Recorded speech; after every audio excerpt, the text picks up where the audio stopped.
All right, guys, today I've got a top load Samsung washer and a Amana electric dryer built by Whirlpool, and I'm going to be showing them off. A couple of things. First, I'm going to show you that they're working perfectly. That way you know when you get it home, plug it in, you'll be good to go.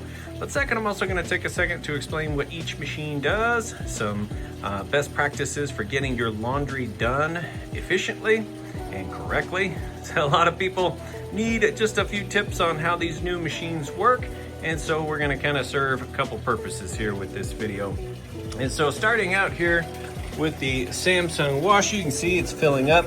Now the Samsung washers, one thing that's really nice about them is you're going to get full water submersion, so it's not going to skimp on the water usage. So you can see this is a pretty heavy load of towels we got going here, and it's filling all the way up with water. Second thing is the agitation plate that's on the bottom. Those are very powerful, and they do a really good job with vortexing the clothes around. So essentially how one of these works without the center agitator is it's going to create a vortex where the clothes are pulled down the middle, shot down the bottom and up the side, and they just kind of vortex on each other like that. Think of it like a front load washer, how the clothes just fall on themselves in the soapy water. Same thing, except we're looking down on it instead of looking straight on at it. There's no center agitator in a front load washer. Same idea here. Now we've got this one set. We're just doing a quick wash here. It's my favorite setting on the Samsungs because it doesn't waste any time and it gets it done real quick. I've got the temperature set to warm, but you got several different settings here. Spin speed. So here's a tip on the spin speed. When we're doing any super bulky, super heavy items, you want to be on low. The lighter the load, the faster it can spin. And if you've got just kind of your everyday dump a basket in there and sort it out to make sure it's balanced, just go with medium. Not everything needs to spin out on high. If you read the owner's manual, it says not to spin most things out on high because these are actually fast enough. This low speed is still faster than any old traditional washer. So any one of these three is going to get the job done. Now soil level, so what this is here, this is going to tell the machine how long to be in the wash cycle. So basically, how dirty are those clothes? Has nothing to do with how much water it's going to use. It has everything to do with how long it's going to be in the wash cycle. You're telling the machine how dirty the clothes are. Then we've got some additional options here that you can select if you want to. Self-clean, extra rinse, pre-soak, and delay end. This is like delay start. I don't know why they have it saying delay end, but it's a delay start button. And so that's pretty much there on the options. Of course, here you can set the cycle to any one of these here. And it's funny that they even have a deep wash option because look at that. It uses a full basket of water, and those clothes get mixed up and mixed around really well. So out of all the Samsungs, out of all the washers, I think Samsung does about the best job as far as the actual washing and getting the clothes clean. So it's a great option if you have kids or if you have a job where you get your clothes really dirty. Samsung does an excellent job. And so that's going to be it as far as the usage of the washer goes. Now we're going to let it go through, move through the wash portion. I'm going to show you that the drain works like it's supposed to, that it has a nice, fast, smooth final spin cycle. That's why I put it on high, is just so you can see it rock and roll out.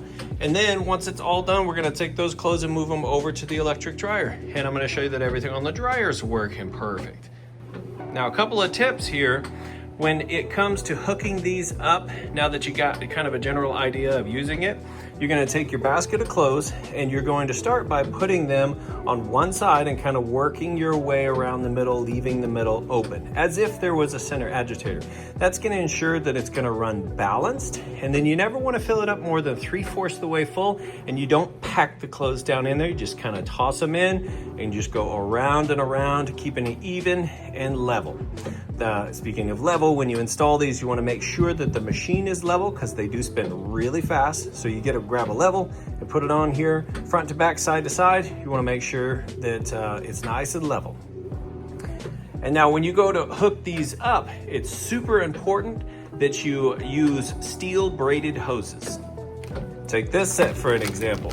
I've got a link to these in the description. but you want to get steel braided hoses because the cheap rubber ones have a tendency to swell and burst. And if you're gone for 3 days and your house gets flooded because this is burst and it's running the whole time, that is not something you want to come home to, okay? So super important. Now the other thing that's really important on a machine that has all of these electronics is a dedicated surge protector for the outlet. It plugs into the outlet, then you plug your washer into it. I have all of this stuff linked in my description. That way you don't have to go hunting and pecking for it. It's all right there in one easy to find place. So that's pretty much it though. Steel braided hoses. It's gonna come with the drain hose most of the time. And then you're gonna need that dedicated surge protector. These are considered accessories, and the washer and dryer, they don't come with these. The dryer doesn't even come with a power cord. All right, so talking about the dryer now, what we're gonna need for that, you're either gonna need a 4-prong dryer cable, okay, or a 3-prong dryer cable. And you can get this is pretty standard. 4 or 5 feet is standard. 6 feet, you can get them all the way up to 10 feet. If for some reason it's way far away from the plug, you can get that. There's what you want to look out for though. First, just take a picture of your outlet in your laundry room when you go to buy one. So again, these are in my description, but if you go to the store or something, just take a reference so you know which one to get. When you get there, you can show the picture to the guy and he'll help you. But you want to make sure that you get it with the L here. That's what I was told anyway.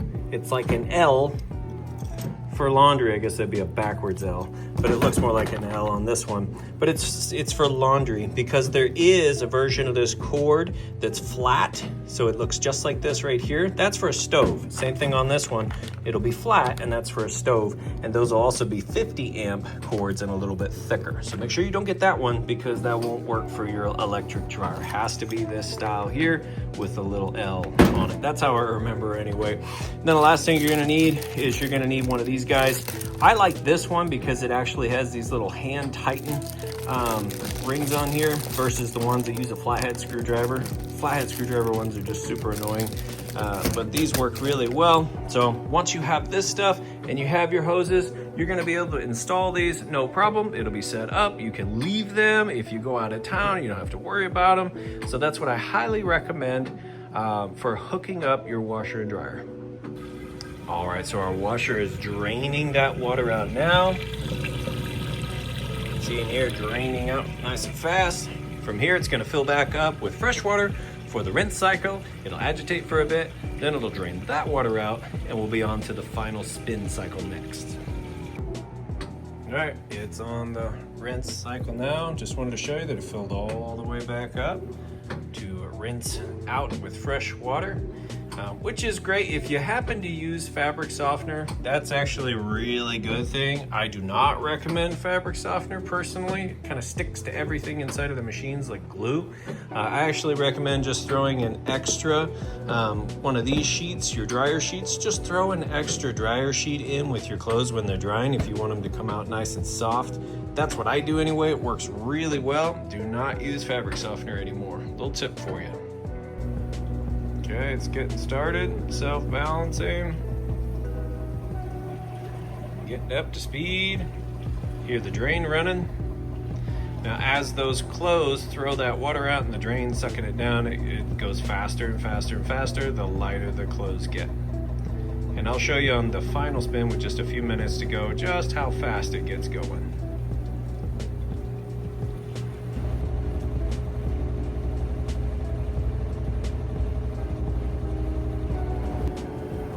Alright, we're all done. You can see that king size basket there. Nice, clean, cleared out. Oh, if I didn't show you, here's where you would put your soap and your detergent. Yeah, that's good to go there.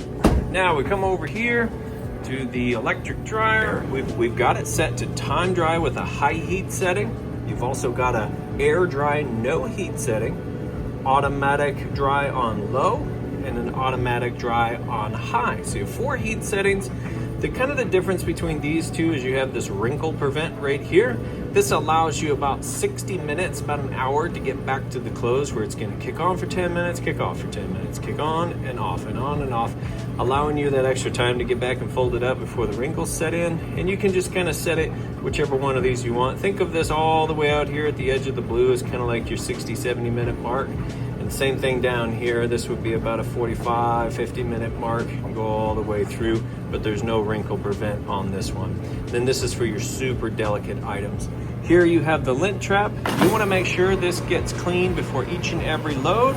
This is how the machine breathes right here. And what I mean by that, let me show you on the inside. I'm going to show you real quick that it is in fact heating like it's supposed to. So in between those two red dots, it's taking a surface temperature measurement. So it's 70 degrees on top of the dryer. You can see everything's tumbling. We're going to shoot it right inside the heating element tube. So it's super hot right inside that tube right there, because that's where the heat pumps out. Then that hot air is going to mix with your clothes and then it exits right there, which is where the lint trap is. So the air has to be able to move through the machine out and then out the back of the machine. And on the back, that's where you're going to hook up that silver vent hose I showed you. It goes right there on the back.